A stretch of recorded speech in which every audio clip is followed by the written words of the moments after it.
kill your daughter? No, that's an emphatic no. I mean, the ludicrous thing is what's been purported from Portugal is that Madeleine died in the apartment by an accident and we hid her body. Well, when did she have the accident and died? Because the only time she was left unattended was when we were at dinner. So if she died then, how could we have disposed or hidden her body, when there was an immediate threat? It's just nonsense. So, and if she died when we were in the apartment or fell and did something, why would we cover that up? And this is what we call the embedded confession. This is where a guilty party will put together in their own language what happened. And we need to listen and believe them. We also have the principle of them asking questions. This is very important. They're asking questions to find out how their answers will be responded to. Will it be ridicule? Would it be acceptance? Will it sound sane? Will it help get them off the hook? Listen very carefully to what they say. It's a yes or no question. Did you kill your daughter? No is a good answer. And what I teach investigators to do is when someone is asked a yes or no question is to count on their fingers the number of words following the word no. No. That's an emphatic no. And on and on, and obviously it goes into the point where it goes beyond your 10 fingers. When it goes that long, very simply speaking, there is a need to persuade. So the no is not going to stand on itself. If he said, no, I didn't kill my daughter and I'm telling you the truth, this would be something very strong. And we'd have to ask about her. And we'd also have to ask, did something cause your daughter's death? That sort of thing. But here, no, that's an emphatic no.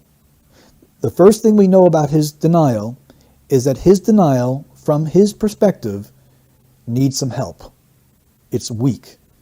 That's an emphatic no. So the first thing is no, okay. An emphatic no. My no needs emphasis. Why does it need to be emphasis? There's one.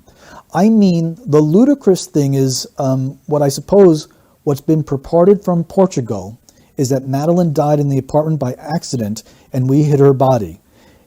Okay. What he tells us here is Madeleine died in the apartment, his words, by an accident, which would support the pronoun we that we heard between mother and child, and we hid her body. I believe him. The reason I say this is an embedded confession is because he is not entering any other language. He's not quoting anyone. For instance, if I said, well, you said that I killed her, that's not an embedded confession because I'm actually quoting you. Here, he's not only is he not quoting anyone, he's only saying what's been purported, not even an accusation. And we need to be listening to him. This now tells me, as an analyst, Madeleine died in the apartment. So I know from their language thus far that Madeleine is not alive. They are in need of an alibi. The death was not intended, and the location of the death is in the apartment. And again, by accident. And then I know something else now. I know that we hid the body. Gerry and his wife, the two McCanns together, they worked together to hide her body.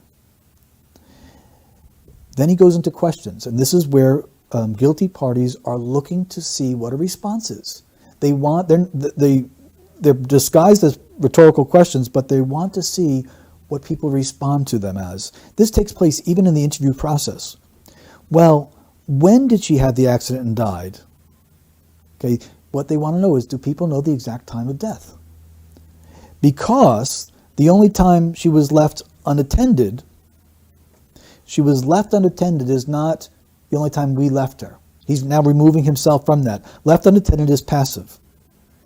Was when we, which shows unity between him and his wife, were at dinner. So if she died then, which this is, we call this an allowance. The father of a missing child is allowing for a scenario that denial will not allow. There's no natural denial. He's saying if she died, then, not even if she was dead, which is itself a red flag, but now about a specific time. how could we have disposed, hidden her body? The word disposed and then hidden, the change there, actually shows respect for Madeleine. It's a softer terminology.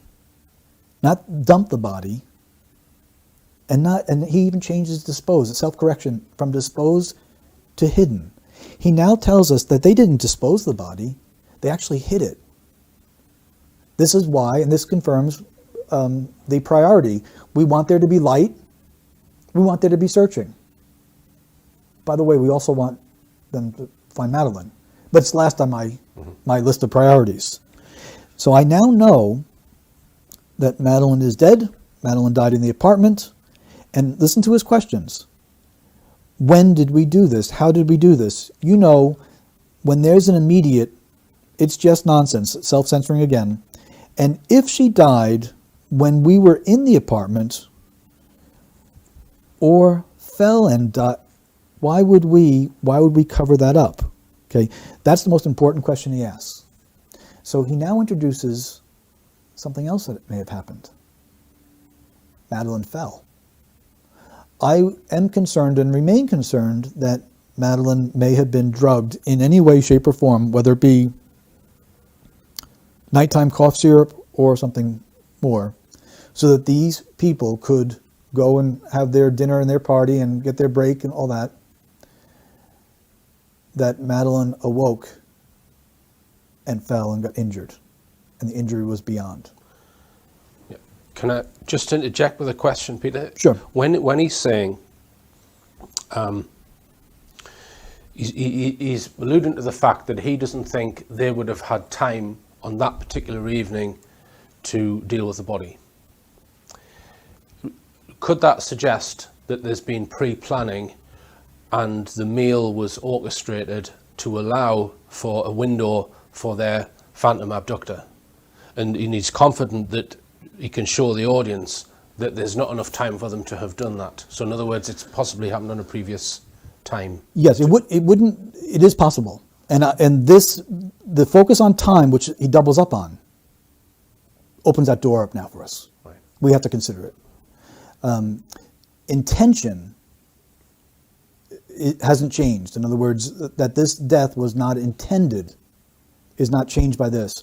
But the fact that they do, or he does, in his language, focus so much on time, we must now be open to the possibility that he has a confidence about this time frame because it happened at a different time frame. So the answer is yes. Okay. What he's doing is he's affirming every other point of analysis. So when I said earlier that we look at little point here, little point there, he's now summed it up for us. The reason why this father does not show any concern about what Madeleine is going through is because Madeleine is beyond experiencing anything that he would need to be concerned about. Mm-hmm. They hid her body. Right. That's what they did, according to his language. But I don't think we should dismiss quickly that he introduced falling. Mm-hmm. She was very tired, Kate said. Mm-hmm.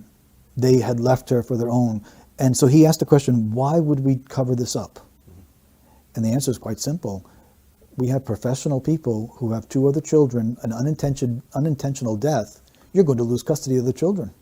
Another motive might be if there had been signs of abuse. Yes. That would come up in a, with the hospital. In the inquiry, sure. Yeah.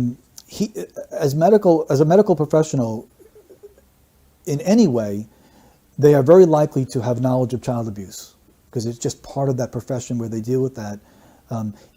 Now we have some indications there that would need much further exploration for possible sexual abuse. And there is a risk of the consequences for an unintended death, that's number 1.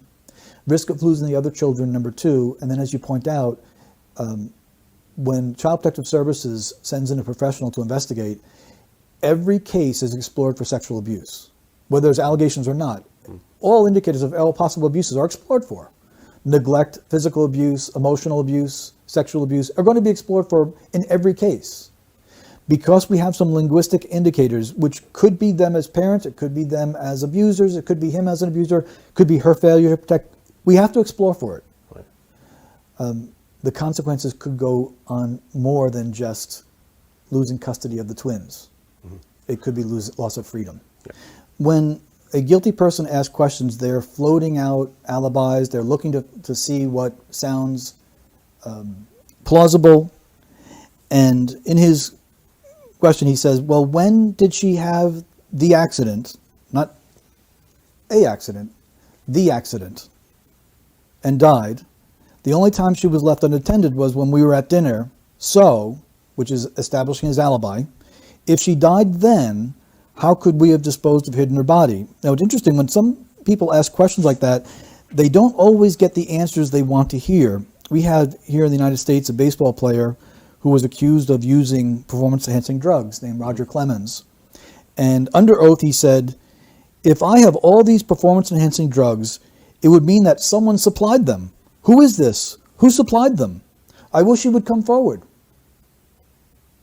So he asked who supplied them, and then he made a wish. The man who supplied him with performance-enhancing drugs came forward and fulfilled his wish and testified against him. So by asking a question, they're trying to portray it as if it's not plausible while they're giving out information and admitting what happened. Mm-hmm. This is an embedded confession and statement analysis. This is not the quote of someone else accusing them. This is what was purported to come out from Portugal. What he's saying to you is Portugal police know. So they may make various statements, but the investigators on the ground, if we were to talk to them, the ones that first responded, they would tell you exactly what they feel about this case, and I think it would be right here, that it's a cover-up.